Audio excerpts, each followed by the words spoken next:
भारतापासून जवळपास 3000 किलोमीटर लांब असणारा इराक युद्धाच्या ज्वाळांमध्ये धगधगतोय आणि आता भारतातही या युद्धाचे तीव्र चटके बसायला सुरुवात झाली आहे। अमेरिका आणि इराक युद्धामुळे पश्चिम आशियातील अनेक देशांमधलं गॅसचं उत्पादन थांबवण्यात आलंय।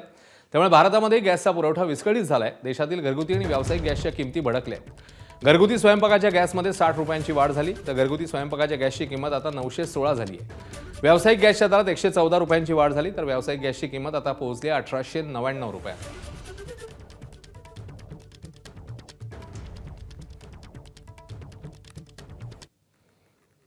उद्या महिला दिन साजरा होणार आहे, मात्र त्याच्याच एक दिवस आधी सर्वसामान्य महिलांनी खंत व्यक्त केली आहे। महिला दिनाच्या आधी घरगुती गॅस सिलेंडरच्या किमती सरकारने वाढवल्यामुळे सर्वसामान्य महिलांनी केंद्र सरकारवर टीका केली आहे। जर आता गॅसच्या किमती वाढवल्या जात आहेत तर युद्ध संपल्यावर त्या कमी होणार आहेत का, असा सवालही महिलांनी विचारलाय।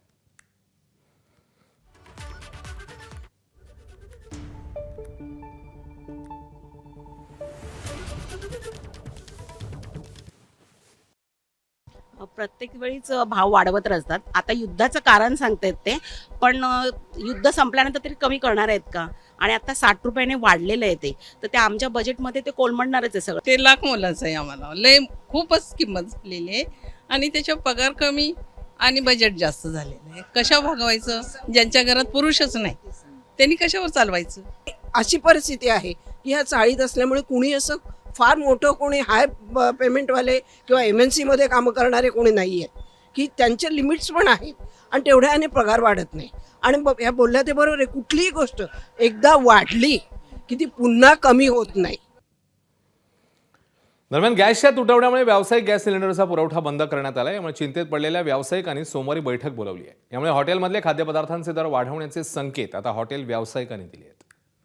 अचानक जर सरकारने असा निर्णय घेतला असेल कमर्शियल गॅस पुरवठा बंदचा, तर त्याचा मोठा परिणाम हॉटेल व्यवसायावर होणार आहे।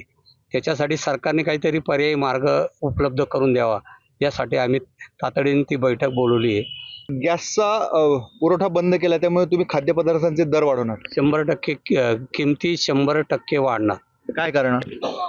दोन गोष्टी आहे ना, एक तर इंधन वाढलं म्हणजे गॅसचा रेट वाढले, दुसरी आहे ना सरकारकडनं जे काही आता नवीन जे मार्च महिन्यात जे आम्हाला टॅक्स भरायला लागतो, फी भरायला लागते, याचे पण 15% फीमध्ये वाढ केली, वॅट 10% केला। असे सरकारने जे टॅक्स वाढवले त्याचा परिणाम सर्वसामान्य ग्राहकांवरच होणार। नागपूरमध्ये गो गॅस पंपावर LPGचा पुरवठा मर्यादित होत असल्यानं वाहनांना लागणाऱ्या LPG किमतीत सलग दुसऱ्या दिवशी वाढ झाली आहे। ऑटो LPGच्या किमतीत 2 दिवसात 13 रुपयांची वाढ झाली आहे। LPG दरामध्ये आज 5 रुपयांची वाढ झाली। अमेरिका इराण युद्धाचा फटका LPG आयातीला बसतोय, त्यामुळे दरवाढ झाल्याची माहिती आहे। काल 64 रुपये 98 पैसे प्रति किलो दर होता, त्यात आता 5 रुपयांची वाढ झाली आणि 69 रुपये 93 पैसे दर झालाय। नागपूरमध्ये एक दिवसाआड LPG टँकरचा पुरवठा होतो। युद्धामुळे किंमत वाढल्याचं मान्य आहे, मात्र सरकारने ऑटो LPGवरील कर कमी करून दिलासा द्यावा अशी मागणी ऑटो रिक्षा चालकांनी केली। LPG दरवाढ झाल्यानं प्रवासी वाहतुकीच्या दरामध्ये देखील वाढ होणार आहे।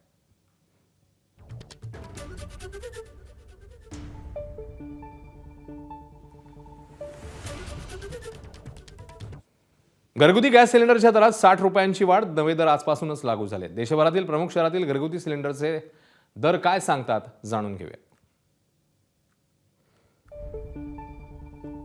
घरगुती सिलेंडरच्या किंमत जी आधी होती 856 रुपये, आता झाली आहे 916 रुपये, दरवाढ झाली आहे 60 रुपयांची। तर व्यावसायिक सिलेंडरची जुनी किंमत आहे 1785, नवी आहे 1899, 114 रुपये इतकी दरवाढ झालेली पाहायला मिळते।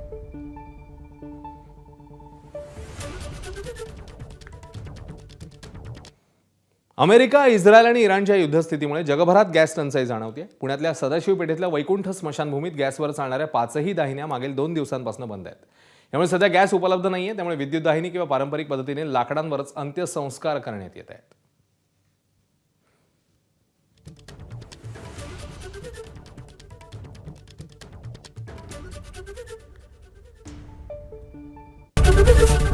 ABP माझा, उघडा डोळे बघा नीट।